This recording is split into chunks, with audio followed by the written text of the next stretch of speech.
ओम नमः भगवते वासुदेवाय। बोलिए श्री कृष्ण भगवान की जय। आप सभी को हाथ जोड़कर मेरा प्यार भरा नमस्कार। तो चलिए आज इस वीडियो में हम सुनेंगे पौष शुक्ल पक्ष की उत्तरदायी एकादशी की व्रत कथा, जिसमें अर्जुन जो है श्री कृष्ण भगवान से पूछ रहे हैं कि इस कथा को सुनने का क्या फल है, क्या महत्व है। तो वो सब विस्तार से हम इस कथा के अंदर सुनेंगे। जैसे कि आप सभी को विदित है, हर एकादशी का नियम पालन जो है एक जैसा ही होता है। सुबह उठकर नहा धोकर स्वच्छ वस्त्र धारण करके निराहार, या अगर किसी से नहीं रहा जाता तो फलाहार लेकर जो है एकादशी के व्रत का जो है पालन करना होता है। और दूसरे दिन द्वादशी को व्रत का जो है पारण किया जाता है। किसी भी पंडित को या मंदिर में जो है भोजन देकर निकाल कर सीधा उसके बाद जो है स्वयं भोजन करते हैं।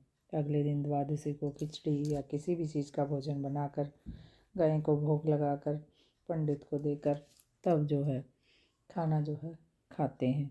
तो चलिए, पुत्रदा एकादशी जैसे कि नाम से ही विदित है, पुत्रदा यानी कि पुत्र देने वाली। जिस भी किसी के यहाँ या कोई भी जैसे पुत्र की इच्छा की प्राप्ति के लिए जो है इस व्रत को कर सकता है। तो चलिए शुरू करते हैं। एक दिन अर्जुन ने पूछा, हे कृष्ण जी, हमें सफला एकादशी का महात्म्य विधि सहित कहकर आपने कृतार्थ किया है। अब आप पौष शुक्ल के व्रत के बारे में समझाइए। उस दिन कौन से देवता का पूजन होता है तथा उसकी विधि क्या है। इस पर श्री कृष्ण भगवान बोले, हे कुंती पुत्र, पौष के शुक्ल पक्ष की एकादशी का नाम पुत्रदा एकादशी है। इस व्रत में नारायण भगवान की पूजा करनी चाहिए। इस संसार में पुत्रदा एकादशी के व्रत के समान अन्य दूसरा कोई व्रत नहीं है।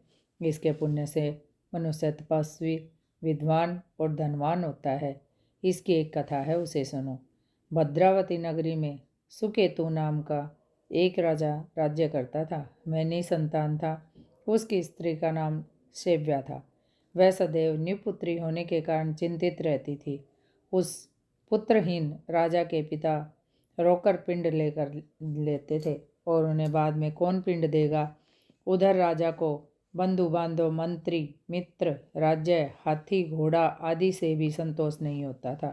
वह विचार करता था कि मेरे मरने से कौन पिंड देगा। बिना पुत्र के पितरों और देवताओं के ऋण से उऋण नहीं हो सकते। जिस घर में पुत्र नहीं वहाँ सदैव अंधेरा रहता है। इस तरह राजा दिन रात इसी चिंता में लगा रहता था। एक दिन राजा ने अपने शरीर को त्याग देने की सोची, परंतु विचार करने लगा, आत्मघात करना महापाप है। राजा इस तरह विचार कर एक दिन छिप के वन को चला गया। राजा घोड़े पर सवार होकर वन में पक्षियों और वृक्षों को देखने लगा। वन के दृश्यों को देखते हुए राजा ने सोच विचार में जो है दोपहर हो गई।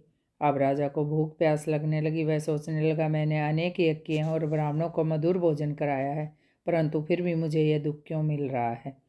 राजा प्यास के कारण बहुत बेचैन रहने लगा और पानी की तलाश में आगे बढ़ा। कुछ आगे जाने पर उसे एक सरोवर मिला। उस सरोवर में कमल खिले हुए थे। उस सरोवर में सारस, हंस, मगरमच्छ आदि जल क्रीड़ा कर रहे थे। उस सरोवर के चारों तरफ मुनियों के आश्रम थे। तभी राजा के दाहिने अंग फड़फड़ाने लगे। राजा मन में प्रसन्न होकर सरोवर के किनारे बैठे हुए मुनियों को देखकर घोड़े से उतरा और दंडवत करके उनके सम्मुख बैठ गया। राजा को देखकर मुनीश्वर बोले, हे राजा, हम तुमसे अत्यंत प्रसन्न हैं। तुम इस जगह कैसे आए हो, सो कहो। इस पर राजा ने उनसे पूछा, हे मुनीश्वरों, आप कौन हैं और यहाँ किस लिए पधारे हैं। मुनि बोले, हे राजन, आज पुत्र की इच्छा करने वालों को उत्तम संतान देने वाली पुत्रदा एकादशी है। हम लोग विश्वदेव हैं और इस सरोवर पर स्नान करने आए हैं। इस पर राजा बोला, है मुनीश्वर, मेरे भी कोई पुत्र नहीं है। यदि आप मुझ पर प्रसन्न हो तो एक पुत्र का वरदान दीजिए। मुनि बोले, हे राजन, आज पुत्रदा एकादशी है, आप इसका व्रत करें। भगवान की कृपा से आपके अवश्य ही पुत्र होगा। मुनि के वचनों के अनुसार राजा ने उस दिन प्रायण किया और मुनियों को प्रणाम करके अपने महल को गया। रात्रि में रानी ने गर्भ धारण किया और 9 माह पश्चात उसके एक उत्तम रत्न प्राप्त हुआ। वह राजकुमार बड़ा होने पर अत्यंत यशस्वी और प्रजापालक हुआ। श्री कृष्ण भगवान बोले, हे कुंती पुत्र, पुत्र की प्राप्ति के लिए पुत्रदा एकादशी का व्रत करना चाहिए। जो मनुष्य इसका महत्तम श्रवण करते हैं, वह इस कथा का पठन करते हैं, उसे स्वर्ग भी मिलता है। तो ये थी पुत्रदा एकादशी की व्रत कथा। बोलिए श्री कृष्ण भगवान की जय।